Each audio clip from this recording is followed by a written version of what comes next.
Hello everyone and welcome back to Let's Play Crystalis. In the last part we got here to the Draygonia castle and rescued two of the wise men. And now we're gonna, well, finish the area off actually. This is me using the leather boots, that's why I'm not taking any damage. The leather boots are, I believe, entirely optional actually, so you could just potentially use the rabbit boots to do that, but leather boots are useful I suppose. This is where the enemies start getting a lot of experience points, and I recommend, well actually, you're required to get to level 14 to damage the next two bosses, so make sure you do that. These spiders here, first off, they can poison you, and for another, they and a weird lizard, scorpion type enemy later in the area have this web attack.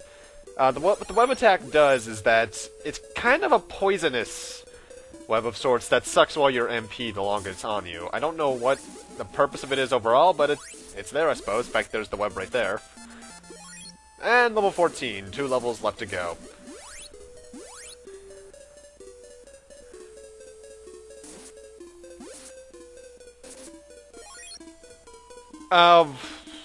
One thing I do recommend doing for these dungeons, this one and the next one particularly, is actually having maps on standby, because that's something I didn't think about doing until just now, actually. Because all I did was watch a couple of video walkthroughs, take down notes on where to go, and I was good to go, really. Oh, actually, that's kind of a one... Well, first off, for this area, I recommend getting the Wind Sword and the Wind Bracelet out, because, the shadow enemies from a couple dungeons ago are back. Anyway, back to what I was saying. One weird thing that happens with my Let's Plays, for RPGs, or games I don't know well enough, I take notes on this notepad that's right next to me, actually. You can probably hear it flopping. More often than not, when I take notes, the videos end up being shorter than when I don't take notes. Because, as you may have noticed, last part was like 10 minutes long, whereas if this was a game I knew, like, say, a Mega Man Battle Network game, those are like 19 to 20. Mind you, Battle Network games are also much longer. Anyway, coming up on the next boss, so I recommend getting the Sword of Water, the Blizzard, and the Barrier spell out, because it's time to fight Motto again. As far as I'm aware, Motto is the exact same fight, other than the fact he does a lot more damage. The only time that Barrier really comes in handy for this fight is when he fires those projectiles right there. Other than that, just make sure you keep your distance from him bouncing around like he's Armored Armadillo, and you should be fine.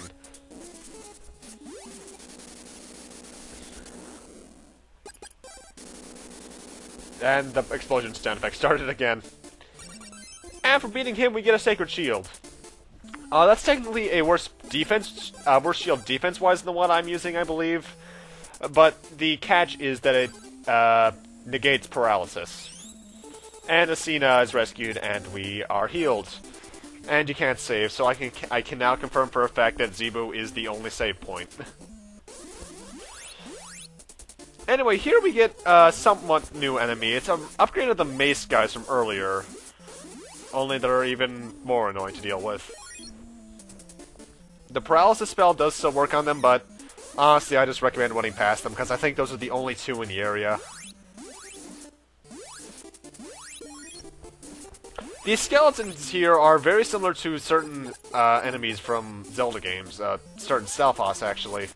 In particular, I think Stalfos in one particular dungeon in Link to the Past, and the King Stalfos, or Stalfos Knight, in one dungeon in Link's Awakening, where you need to paralyze them before they die. Otherwise, they just reform after they die, normally. But then again, in Legend of Zelda, you need to use the bombs on the corpse more often than not. And there's the web attack, draining my MP. Thankfully, it doesn't last that long.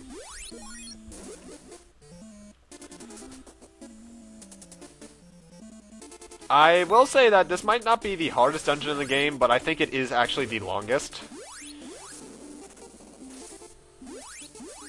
So yeah. Also, there's some items I'm not getting in here, I think namely a couple antidotes, a few magic rings I don't need and such, but that's just because I'm pretty full on items. You can fall down right now and you'll, I think, be led to the next room I want to go to, but I'd rather show the reason of why we want to go down there first.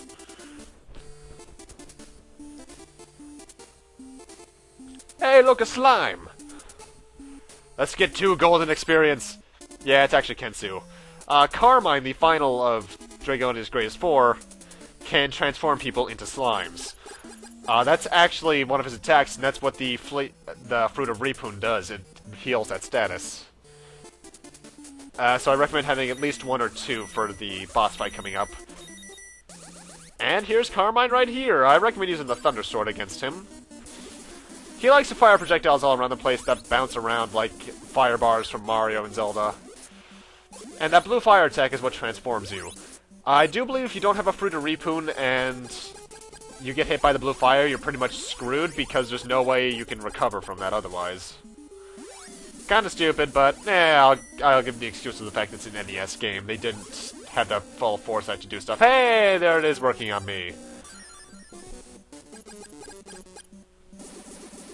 I recommend having the barrier spell on at all times in this fight because the barrier spell deflects everything he throws at you. Really, the barrier spell just kind of breaks the game. Without making it entirely broken. After beating him, we get the ivory statue that we need to heal Kensu. However, if we head north, we get the storm bracelet, so now we are 100% on weapons. I'm not going to show what the level 3 lightning attack does until later, but I can explain it right now. Essentially, it's a screen nuke. Lightning strikes all across the screen, doing a ton of damage to enemies. Anyway, here we are, Kensu healing him. And for doing so, he'll teach us the last magic spell in the game, Flight. What Flight does is, well, first off, coming up here, the exit to the, or shortcut out of here is to the north. And it's going to lead us to a cave we've been in before that might look very familiar to you. For this upcoming area, I recommend equipping the Sacred Shield because a lot of the enemies can paralyze you. What the Flight spell does is that it's essentially the Rabbit Boots, only better. If you just tap A, you'll jump, but if you hold A, you'll fly with your MP constantly falling the longer you hold down the button. Though I do have to question what this pink stuff is. Maybe it's Mega Mac from Chemical Plant. Anyway, over here we get a Fruit of Power. Pretty useless, honestly. And this area look familiar yet? We are actually back in the cave of the desert. Since Kensu explained that Draygon took Messiah into the pyramids. But there's a couple other things I want to do first. Namely, get 4 specific items. First off, back in this cave here, if you jump across these rivers, now that we can fly over them, we can get the battle armor. I should mention that if you let go of the A button while you're flying over a river or something, you'll just continue flying. Anyway, I want to come back here to Goa, because if you recall correctly last part, Akahana, before he died, said that there's a specific item we can get from a friend of his here. However, he'll only give it to you if you look like Akahana, so let's change into him.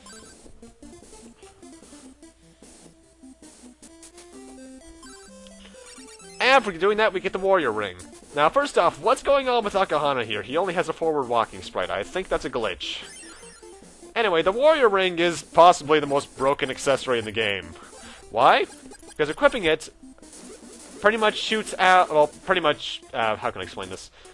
It makes level 1 bursts go off automatically just by striking your sword. Now, there's 2 other items I want to get. First off, we're actually back here in Mount Hydra. The caves where I got that little side cave I went into before heading into the Cave of Styx, actually. There is one item that we need to get here, and I mean need. If you recall correctly, a couple of parts ago, we got the Bow of Moon, which I said that while they never hint to you getting it, you are required to have it to beat the game. We need a similar item from here. The Warrior Ring, combined with the Sword of Thunder, is absolutely broken, by the way. It only shoots a level 1 burst, so it's not overly powerful, but the range it covers is well worth it. Because this is the only one that shoots out multiple little lasers when you fire the level 1. All the others just shoot a little blip.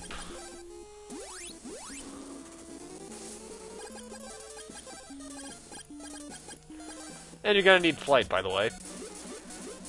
These red slimes here are kind of weird. They get big when you shoot them with lightning, which I don't understand, and they can poison you, so watch out for that. Oh, and that chest in this hallway that I skipped is a mimic, so yeah. It's honestly, at this point, money only has one use, and that is buying magic rings. Well, actually, no, it's two uses. Either buying magic rings or going to an inn. And for coming here, we get the Bow of Sun. Now, the second item I want to get is actually back here in the Cave of Sticks. So let's do that. This one is entirely optional, but I highly recommend you get it. And to get it, we actually have to head to the right, where we didn't go before, back when we were first in the Cave of Sticks. And there's no wizard here, oddly enough. Anyway, jump over here, and there it is. The Psycho Shield. Defense-wise, I think it's the best shield in the game, and I think it negates almost all status ailments. So that's awesome. And with that, now we're going to teleport back to Swan so we can head back to the desert, which is where our next destination is.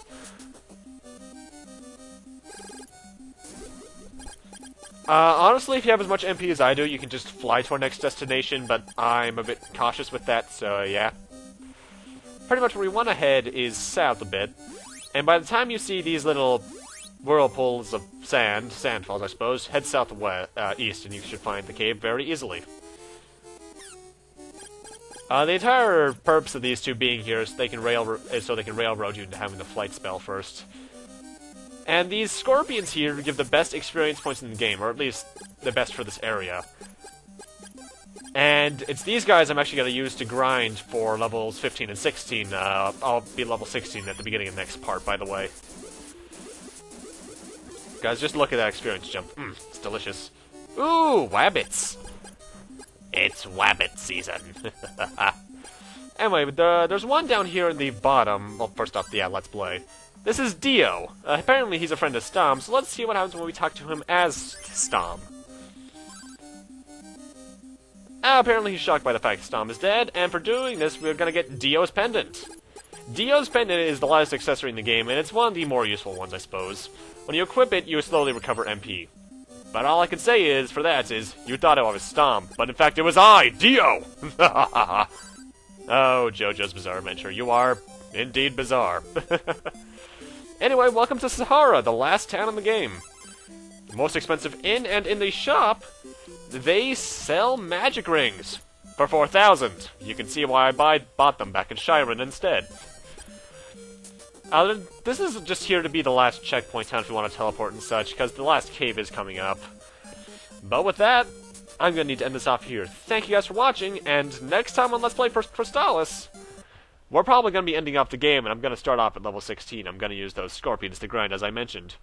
So yeah, I'll see you guys then when we hopefully end the game and rescue Messiah. Yeah.